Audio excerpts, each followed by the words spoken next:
Hello, everybody, and welcome back to another episode of Brown Girls in the Rain Book Club. Today is episode I don't know how many, but today we're going to talk about A Girl Called Echo, volumes 1 and 2, and 3 as well. Yeah, and number So, 3. so the first one was Pemmican Wars, second was Red River Resistance, and what was the third? Northwest Resistance. Northwest Resistance. So, Shranja, explain to us what the confusing Very confusing. graphic novel is about. So, A Girl Called Echo is about a young Métis girl who lives in Manitoba by the name of Echo. Anika, do you remember what the name of the town was in Manitoba?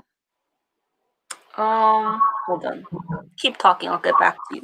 So it's about a young girl who's living in foster care, and she's been separated from her mother. She's almost depressed, I would say. She has no connection to her Métis culture. She was never taught anything about it until one day she starts having these dreams where she's sent back in time to like the 1800s, and she's been placed in this Métis community that's fighting with the Canadian government for land rights. So every time she closes her eyes and sleeps, she's back in this dream. It's almost as if she's time traveling back in time. And each time she goes back, she connects with a particular Métis person from the community at that time. Was it Saskatchewan? I think it might have been Saskatchewan. Are you sure? I think she's in Manitoba, but maybe when she goes back in time, she's probably going back to their settlement in Saskatchewan. Yeah, because the first thing says Capel Valley, Northwest Territory, which is now Saskatchewan, 1814. 1914. Probably like the province lines have changed since then. But this story is more about Echo going back and learning about her Métis culture, what the Métis have gone through the years in order to be able to recognize themselves as a cultural group, in order to have access to lands, to rights.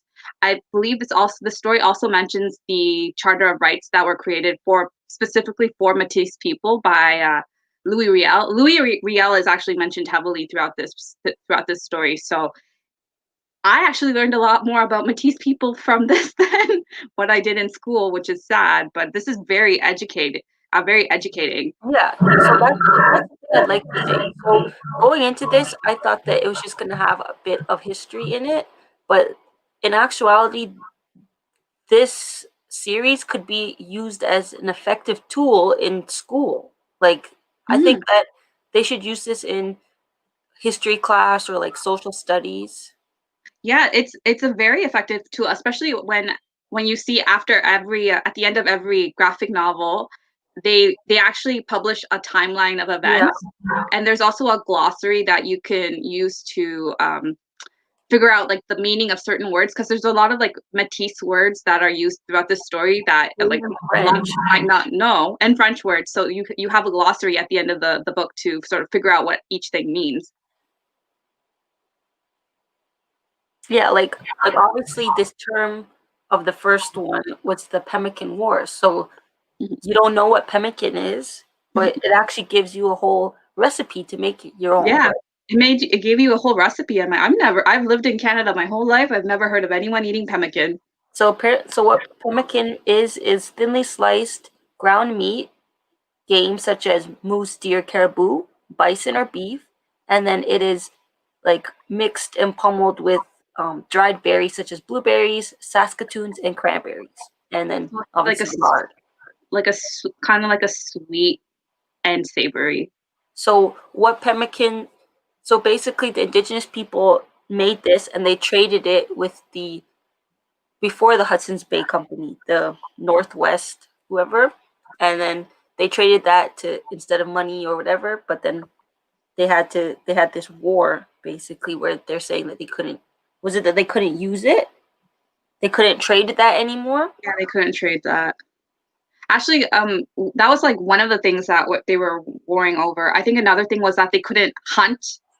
Like one of the things that they couldn't hunt anymore, as because it was taking away how do you say it, like stock from the Canadian settlers. because they were trying to argue that like these people are the Métis are overhunting and it's not leaving enough for us when it was actually the opposite. And those other people didn't even know how to properly hunt. No. And like another big thing was like land rights, right? They were trying to keep their ancestral lands within their own community, but the Canadian government who kept trying to like bamboozle them out of their lands. And then, okay, so then that brings light to, obviously you said that Echo is basically traveling between the present and the past. And as you just said, they're the white people are basically trying to like assimilate them by saying whatever. So in the very last page of the first volume, or no, maybe not the last page, but one of the last few pages, she's discussing with her mom like what it means to like their history and stuff, and her own mom doesn't know. Mm-hmm. Her own mom doesn't know, hence that filters down to Echo not knowing as well, right? Yeah, like her mom just knows that like that they are indigenous, but she doesn't know the history. She doesn't Yeah. know any of that. Yeah. Yeah. And I think that's probably the most tragic part of this whole story is the fact that you can be so cut off from your culture that you wouldn't know certain things about your own family history. I'd also like to point out in the third volume, you actually find out that the people who Echo is visiting in the past is actually her direct ancestor. So she's been visiting her great great grandfather, her great grandmother, and not she didn't know because she didn't even know their names until her mom gave her a family tree outlining every single ancestor up until the 1800s.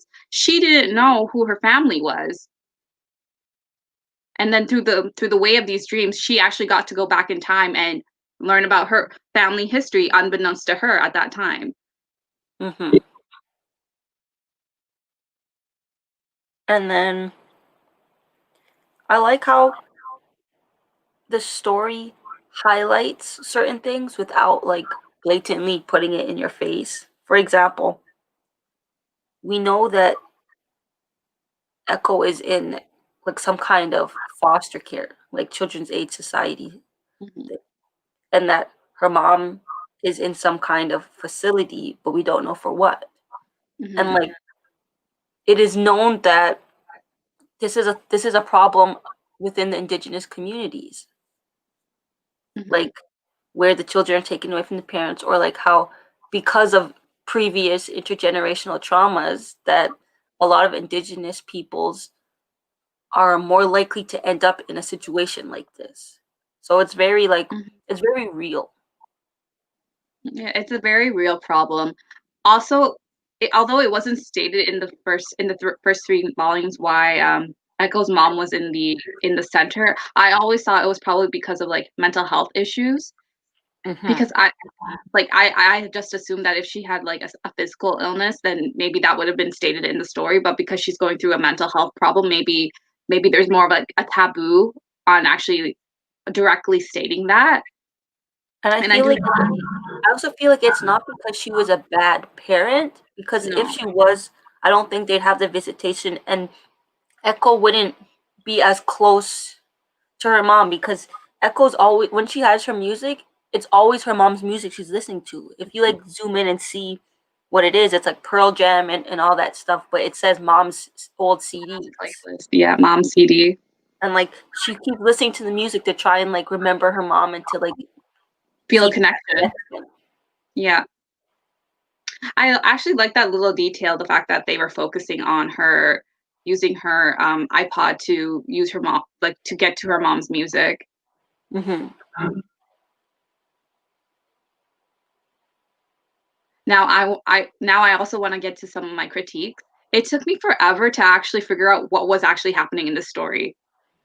There weren't a lot of things. I guess that's the whole point of the story. Maybe it's meant to be vague, but I feel like it was too vague in the fact that I didn't even know who Echo was as a character until the third volume. Like like even right? then, And I didn't even read the third volume, so I'm lost. yeah, I feel like because our initial goal was just to read the first volume. If Yeah, you're going to read this, do not do that. Continue with the series until you get a full picture of what's actually happening. Because with the first volume, it's just literally her going back in time, back and forth from the past to the present. It doesn't give a clear outline of what's going on with the plot. But to be fair, like we went in thinking this was just going to be a one and done graphic novel. or like I knew that there was another volume. I just thought that it would be like with most volumes, how it has like a story arc ends, then like the next volume has its own, but like with the same characters. But no, that's not No, how it is. Because no, honestly, when I started to read volume one, it's just like it's literally like you jump into the middle and you're like, what's going on? Like I had to go back and like, did I accidentally scroll through the beginning of the story? But that was the beginning of the story. that was And the then, beginning of the story. and then at the end of the story, it just cuts right off too. And you're Hmm. just like, okay, but like what else? Yeah, yeah, So it's like and abrupt also start and abrupt end. yeah, abrupt beginning, abrupt end, and also I had quite a difficult time just figuring out what Echo's home situation was because I wasn't sure if that was a foster home or if she was just living with her aunt and her cousins. Yeah, because we had this discussion before. I'm like, Sharanja, like she's in foster care, right? And you're like, no, I don't. I think like that's just her aunt. But I'm like, Yeah, but all the kids, and all they're the like very, kids.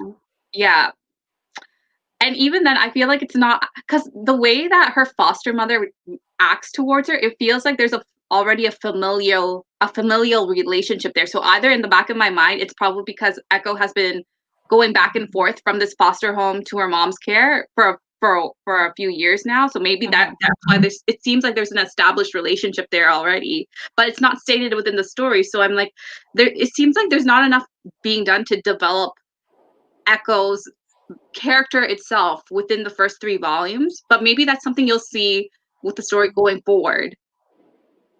or maybe okay. I have another theory. So maybe you and I are both right. Maybe it is a family member that she's staying with instead of like being put into like a random foster care. Because if you look at Echo's room, it's just okay. When you have foster care, like obviously there has to be like standards if it's not like family, right? Mm-hmm. But with Echo's room, it's just like a futon in the attic, it looks like. There's just like unopened boxes Mm-hmm. and stuff just it's just like junky in there. Yeah. So it's like one of two things that she's there and she doesn't bother to unpack because she doesn't want to stay there long or she's like holding out hope. But I think it's more than just that because if you're a foster kid, okay, you'll have a suitcase, but you won't have a suitcase and like three boxes. You're just basically getting your stuff, grabbing and going. Yeah. Yeah. And all of that is very, I wish there was just a bit more story about Yeah, that particular exploring situation. stuff. Yeah. And also, I guess like one of the overarching plots in the story is the fact that she's also learning about Louis Riel and the Métis fight for land rights In in school. school. So every time, it's almost like the lesson in school coincides with her journey back in time. Yeah.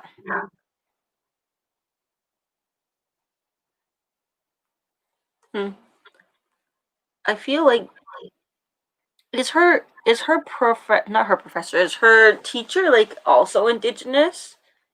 That's another thing I had questions about. It seems like this whole high school is a indigenous high school because they all seem like they're either like they either live on a reserve or they have like Well, indigenous yeah, heritage. it could be maybe the school's close to no.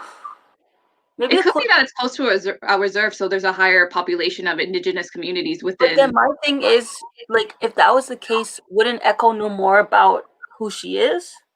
Not necessarily if she's been living in foster care, and then we also have to think her mom must have gone through the same thing too. Her mom could have grown up in foster care. She also seems like she doesn't have a much of a connection to her family past. Maybe her mom could be part of the 60 scoop. You never know if they decide to go to. Wait, that. Greg's on break, so he's watching for a little bit. Hey, Greg. Oh, Hey, Greg, thank you for watching and thanks for joining us on your break. and Also, Greg read this too. Greg read the first issue. I'm not sure if he read the second volume, but he read the first volume, and he felt confused AF as well. yeah, I think that's just like a thing we're all going through. It felt like it's just way too vague. Like I wish there was just like more of like a direct storytelling. Also, Shranja, I'm sorry to cut you off, but I'm pretty sure this is what you're gonna say. Yeah, thank you, I'm pretty Greg. sure that's where you're going. Thank you, Greg. I'm so excited to get my hands on it. Well, your hands aren't on it yet. So Oh, for I don't all know if the viewers, Shranja won this in Greg's giveaway for Christmas, and Shranja also got this from her bestie. I feel so rich and beloved. And I have to give you the Obama book too. You you you got me the Obama book? Remember the children's book? Oh, yes. Yes, I remember. Give me that.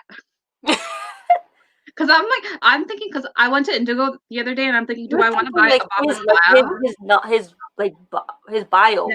That's Yeah, what you. I was thinking because I saw it at Indigo the other day and I'm like, do I want to spend $40 on this right now or do I want to wait until I can get like a used copy? Listen, if I can Because find it like, I at actually work, do like I'll his get it writing. for you because it's discount.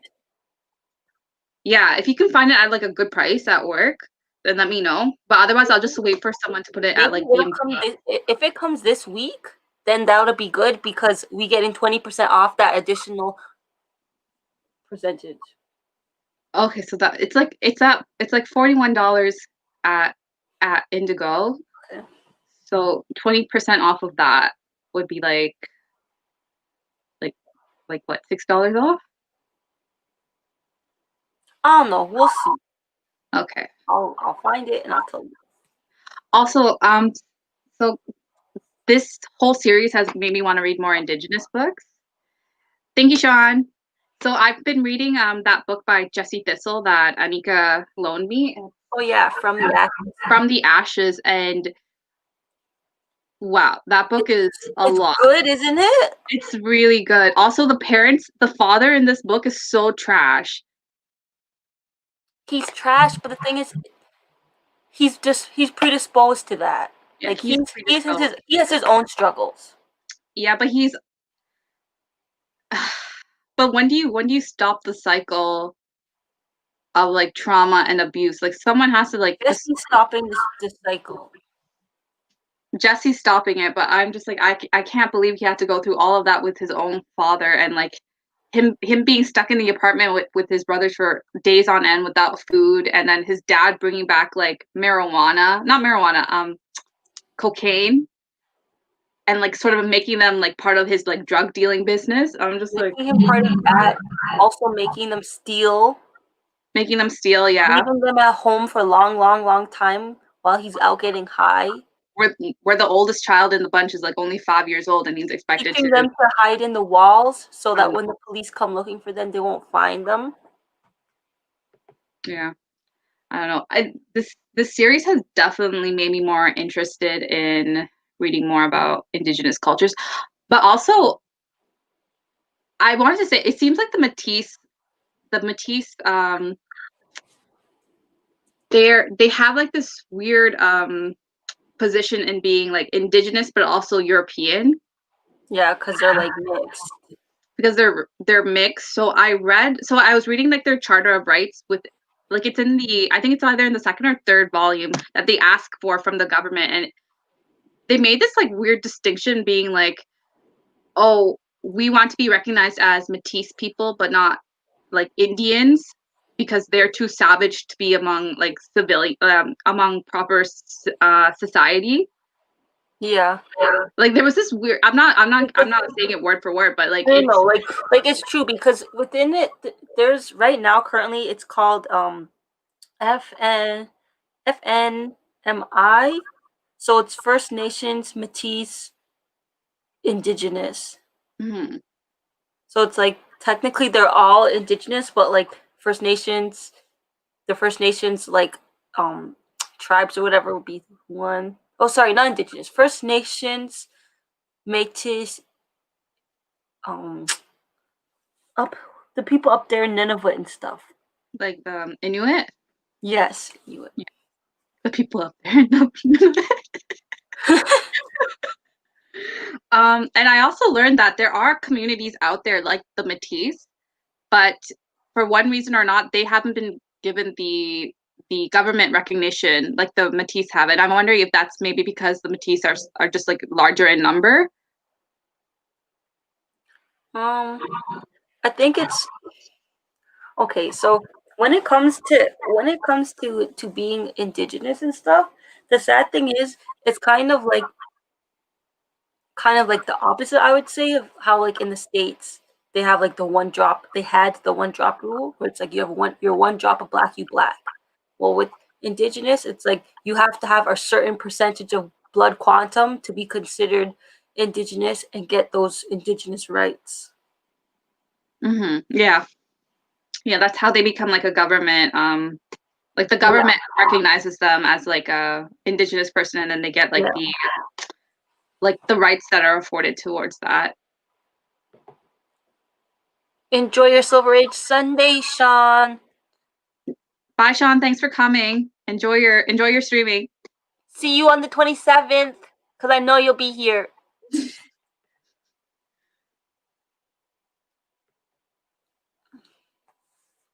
Okay, yes, what were we saying? Oh, I also, if Greg is still here, also wanted to say I made my nephew enter in his Yeah, giveaway, you told us.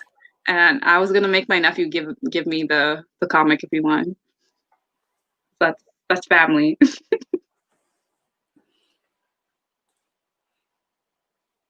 I'm so happy. But Like, the reason you wanted it was solely because of Chadwick? no, because I always wanted a Spawn comic, and I just decided that will be the one. Excuse me, this isn't for you to open. This is for collecting purposes. For collecting purposes, of You course. cannot wrinkle this by opening it. No, I used to watch the Spawn animated series that was on Teletoon when we were little.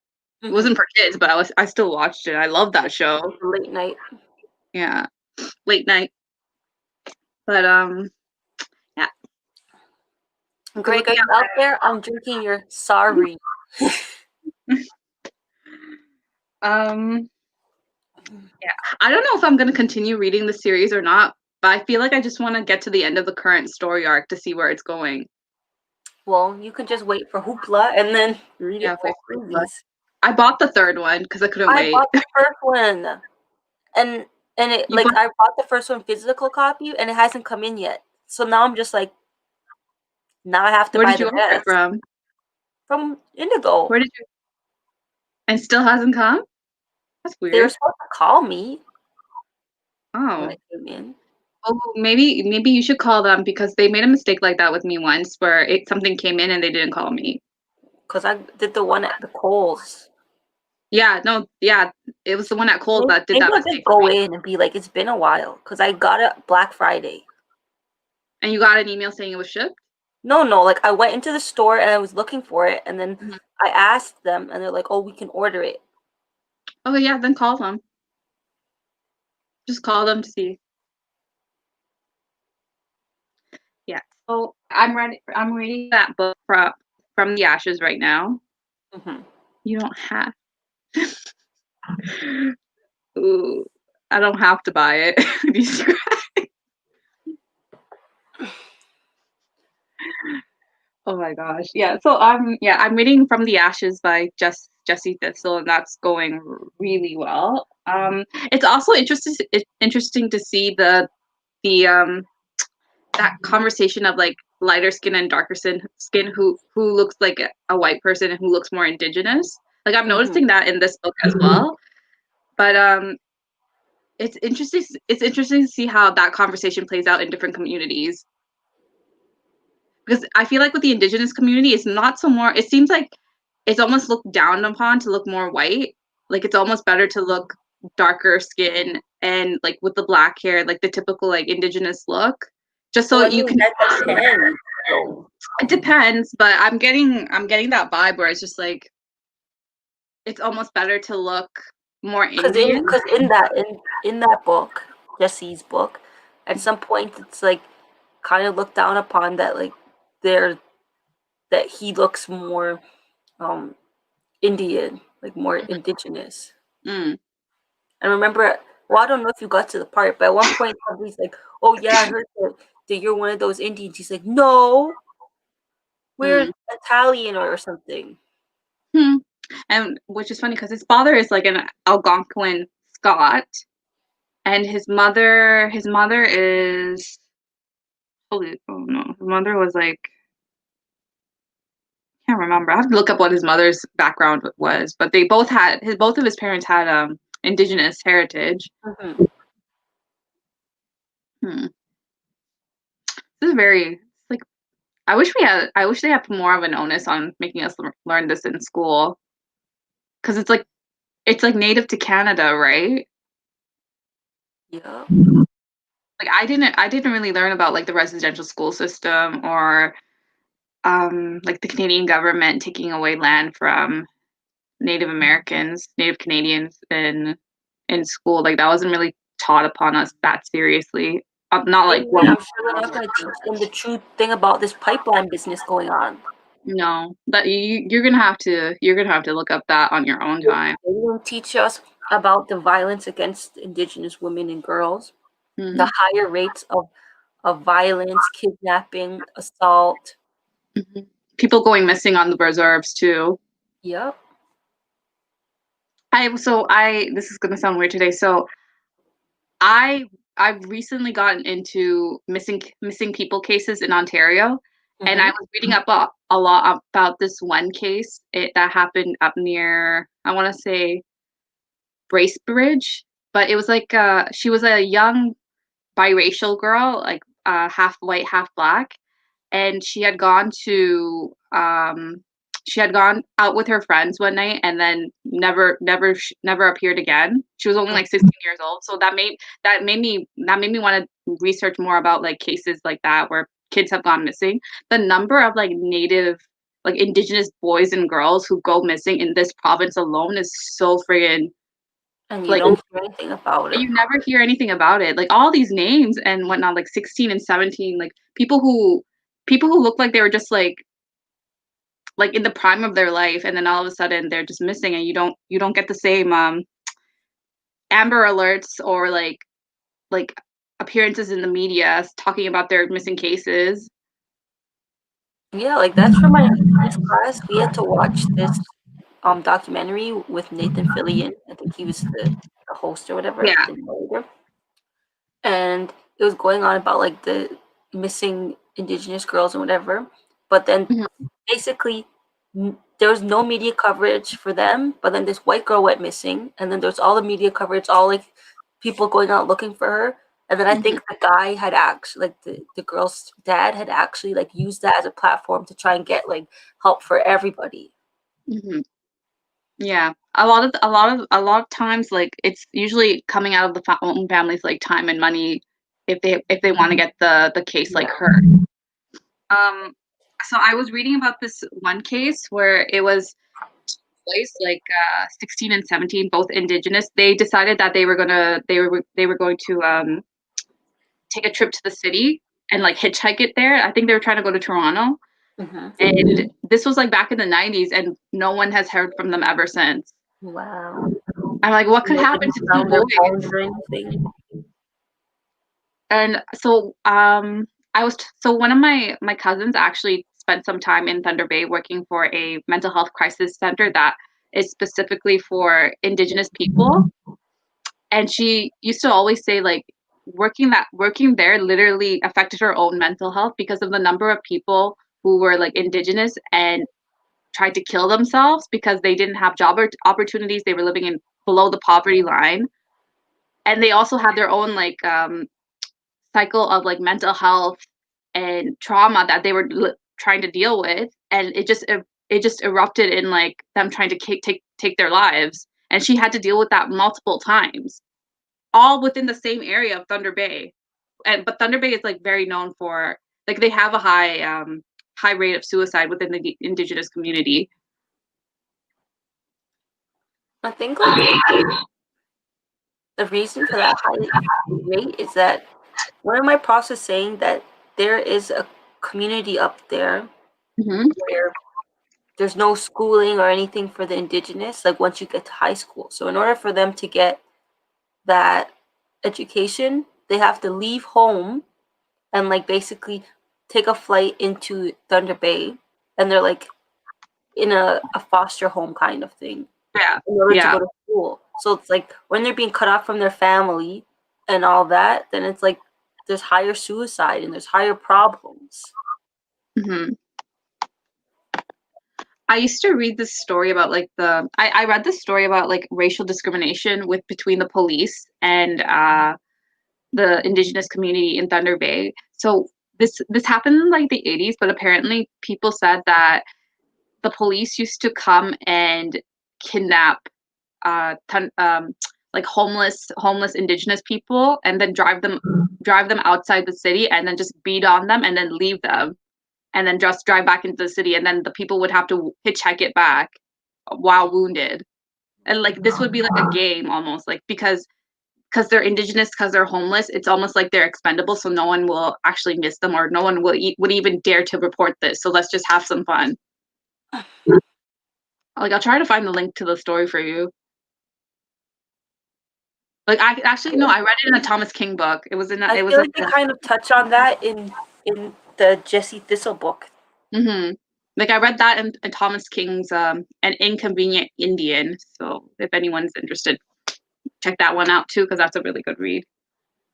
Also, while we're on the topic of indigenous authors, I have to say Joseph Boyden, even though he presents himself as indigenous, he's actually not indigenous. He's a white man, but he's a white man who writes indigenous stories, and he got into trouble for that a couple of years Who ago. is this? Joseph Boyden, like he for a while, like he was a very popular writer of indigenous stories, but the thing is, he portrayed himself as indigenous when he wasn't. He was just taking inspiration from indigenous stories, almost co-opting them for his own purpose. Canadian novelist. His most famous novel, Irish and Scottish descent. Irish and Scottish descent. He also claims indigenous descent, although this is widely disputed. Widely disputed. Best known for writing about First Nations culture. Actually, I did like one of his books, but this was before the whole controversy came out, and it was called The Arenda. It's a huge saga about the indigenous community in Ontario, and it was specifically about the Quebec priests that came here to settle and the indigenous community that was already here. Bye, Greg. Thanks for joining.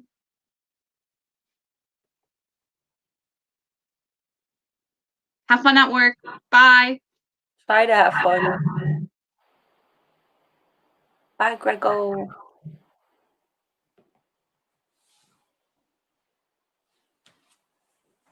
Yeah, this guy's really problematic. This Boyden. Mr. Boyden. And it's such a shame because he's actually written good novels. Like he's written so many, like through Black Spruce, The Arenda. I think one of them was actually even made into a movie. 3 Day Road, Born with a Tooth, When Jack.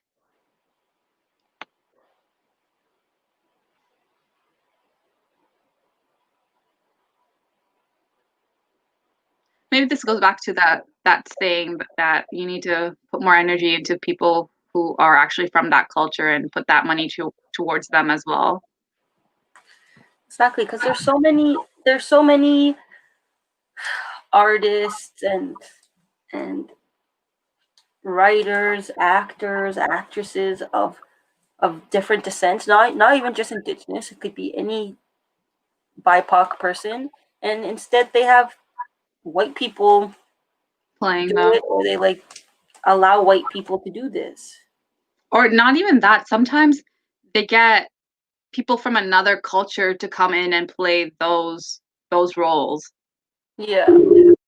There's a big controversy going on right now with this movie called The Funny Boy. It's Canada's submission into this next year's Oscars. So it's going to be Canada's like entry into the foreign film race. And so it's very close to the Tamil community because the story it's about is about the Black July riots where so many Tamil people were killed in Sri Lanka. They were killed by this Sinhalese mob who were upset that they couldn't find jobs, that they felt like the Tamil community was in more power over them.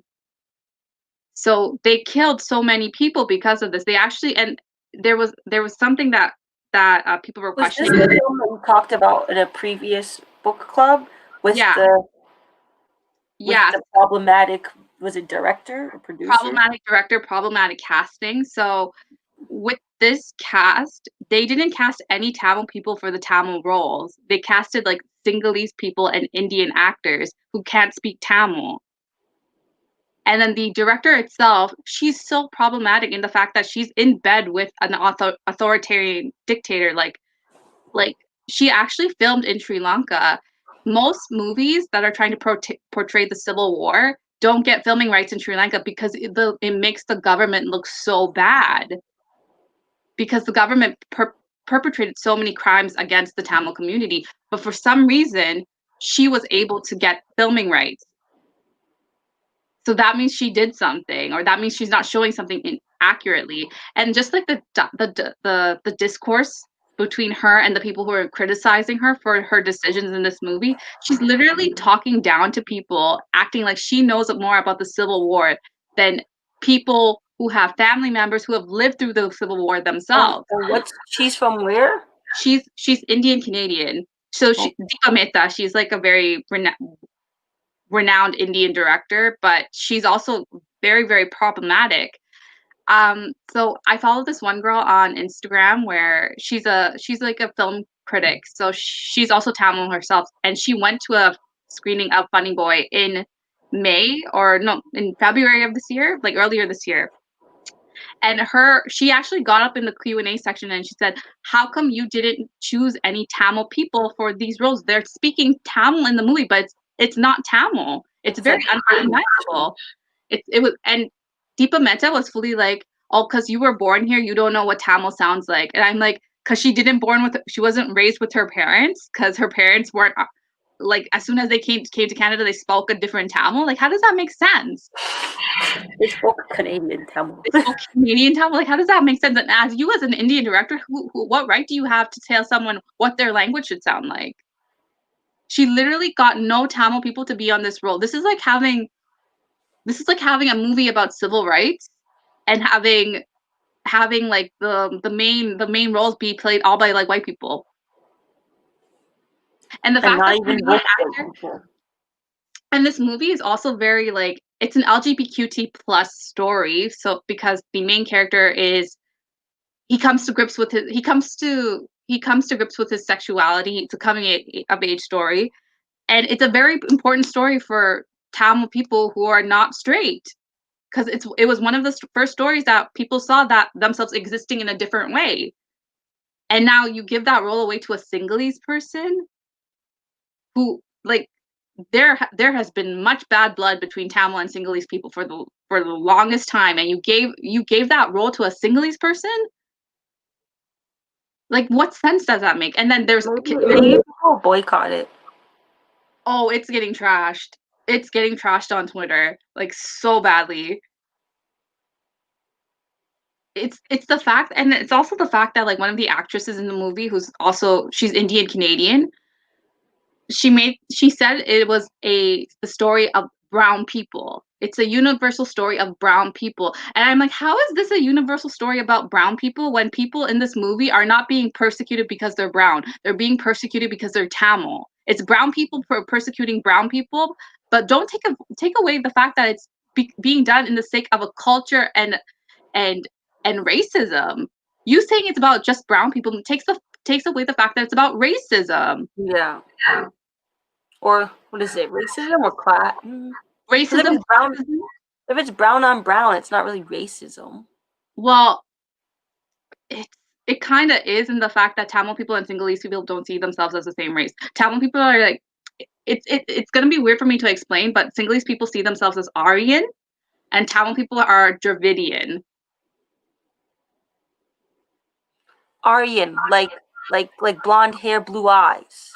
So there's different types of Aryan people. Hold on, I don't want to get into this because this is like very, very, very, very, very, very long conversation, and there's better people that need to like describe this. But so like Indo-Aryan, Indo-Aryan, Indo-Aryan.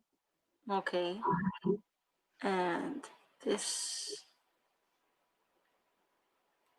So they pretty much like feel they're better than other people the same way that the white ones felt like they were better. Yeah, and this specific conflict draws back to colonialism because this sort of hierarchy was set up by the British people when they were in charge of Sri Lanka. They gave the argument is that British people when they were in Sri Lanka gave Tamil people a lot more government jobs, a lot more opportunities, and that disenfranchised the Sinhalese people. But when the British left, became a Sinhalese majority government, and what was the first thing they did? They made Sinhalese the government language in Sri Lanka. That means Tamil people couldn't get government jobs. They also put into effect that Tamil people had to get a certain average in order to apply for university. So that means like people who had like 75% averages couldn't go to school unless they had like a 90% average for certain programs. So that disenfranchised people from getting education. And that just boiled over into becoming a huge a drawn out 30-year civil war that culminated in the war ending in 2007, where a lot of Tamil people died. And then which hold on, plug for a quick second. We're gonna plug our next book club in Aniel's Ghost, which is about this whole topic. Civil War. Yeah, Aniel's Ghost is about the Sri Lankan Civil War. It's written by Michael Ondaatje, who is Sri Lankan, but he's neither Tamil or Sinhalese. He's part of another community that's called the Burgher community in Sri Lanka. So they're Portuguese, Dutch, and Sinhalese mixed, but they're not viewed as Sinhalese. They're viewed as their own community because of racialized groups being treated differently in Sri Lanka. But yeah, it's gonna be. I hope it's a good read. I've heard good things about that writer, so I read like the first pages. yeah, I'm hoping it's good. I'm hoping I don't You feel have to be in the mood to read it. Yeah, you have to be in a mood. But yeah, but like I was gonna say, this goes back to colonialism and the fact that the British set up these racial hierarchies, and this is a trend that exists in other countries too. They did the same thing in Rwanda, and look at what happened in Rwanda. Bad things. And so this bunny boy is the story of one of the first racial cleansing acts within the Civil War. And lots of people lost their lives, and lots of Tamil people, majority Tamil people, were literally killed for being Tamil, for not speaking Tamil, for not speaking like for speaking. Yeah, and for speaking Tamil. For speaking Tamil, and the fact that you're making a movie with a cast of people who don't speak Tamil, and people in the story were killed because they spoke Tamil. Like there, you know what I'm saying? Like there's yeah. There's a disconnect. There's a disconnect. Oh, I've just been setting this movie on fire on Twitter, retweeting every criticism, retweeting every person who's like bashing this movie. And it's also the fact that this movie was funded by taxpayer dollars. And so now that there's an inquiry going on as to how these movies get picked, because it's the government, it's the people's money that is being used to fund these type of movies. She got money from, I want to say Telefilm Canada, who actually funds a lot of projects that are Canadian made. And so she shouldn't have gone to Telefilm Canada. She has money to make her own movie. But why use your own money when you can use someone else's? Yeah, but that fund should be used towards filming like people who are starting out, you know? That's what it should be, but that's not what it is. Sadly. Sadly. She just gamed the system. And she's using our story of trauma as an aesthetic just so she can get an Oscar and a paycheck. Everyone who's in this movie is just in it to get a paycheck.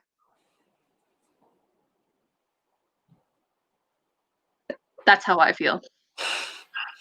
I mean, most times people are just in it for a paycheck, Shreya. It's a job. Listen, so a lot of people are hating on one of the actresses in this movie, Agam Darshi, and I think it's warranted because of some of the stuff that she said. She's the one who said this is the story of brown people, not South Asians. I'm like, okay. And I tweeted that if Scarlett Johansson can get canceled for playing a Japanese woman, what makes you think in 2020 that you can do the same? Really? Because remember when Scarlett Johansson was for Ghost in the Shell, like how much vitriol was sent her way as it should have been. Yeah. You didn't learn a lesson from that? And she's a bigger named person too. And she's a bigger name person.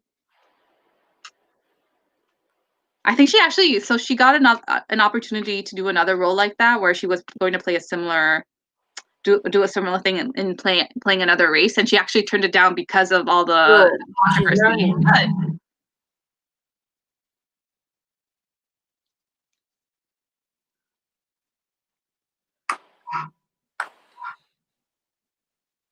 Oh, if anybody's out there watching on the replay or live, peep. We never made mention of this, but Shranja and I are wearing our new gear.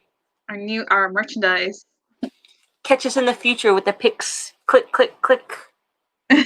All the pictures. Lookbook coming soon. I feel like professional now. Oh, and also want to mention, so as of yesterday, we've started our 12 days of BIPOC Christmas stories. So I went first with a nightmare in Harlem, a Nutcracker in Harlem, and Anika's turn will be today, and she is reading Too Many Tamales. So check that out, guys. That's going to be happening at 7 p.m. 8 Oh p.m. no, I might post it earlier because I'm at work at 6. Okay, so yeah. If I post it earlier, it should be able to get more views. Yeah. Also, yesterday's video is both on Shrancha's Bookstagram as well as here on YouTube. Yeah, and I'll also be reposting it to my Instagram. So if you guys, you'll see it. Yeah, it's everywhere. It's gonna be everywhere. Yeah. So just follow us, Books Bounty 28 and Fresh Princess 92 with the E in Fresh is a 3. But if you're on here, you probably already know my handles. But yeah, follow us on our socials so that you can see all the things. You can see me looking like a sweeter man. You look like W. Diggs.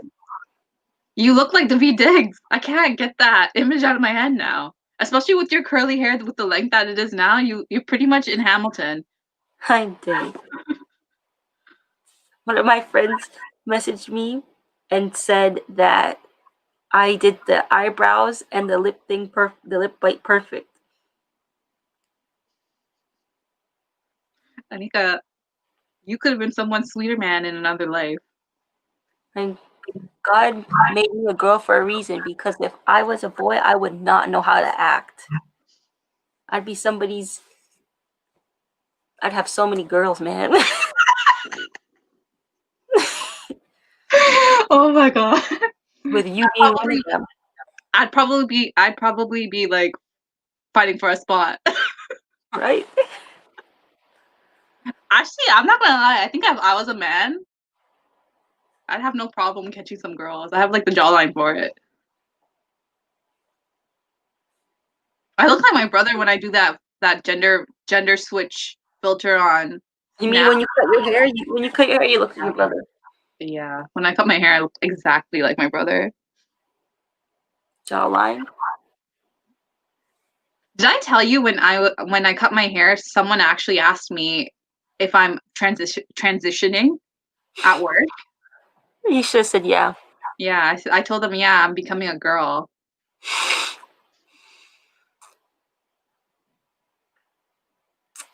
All right. Do you want to cut it? Cut it. Okay, everyone. So it was nice. Next show is my birthday, so be there or be square. December 27th, we are going to be discussing Aniel's Ghost. Ghost by Michael Ondaatje, so hope you guys are there. It's a story that's close to my heart. Well, not the book, but like the overall story of what's happening in the book. So I know nobody's out there, but I'm still gonna say bye, y'all. Bye, y'all. We bye-bye. out.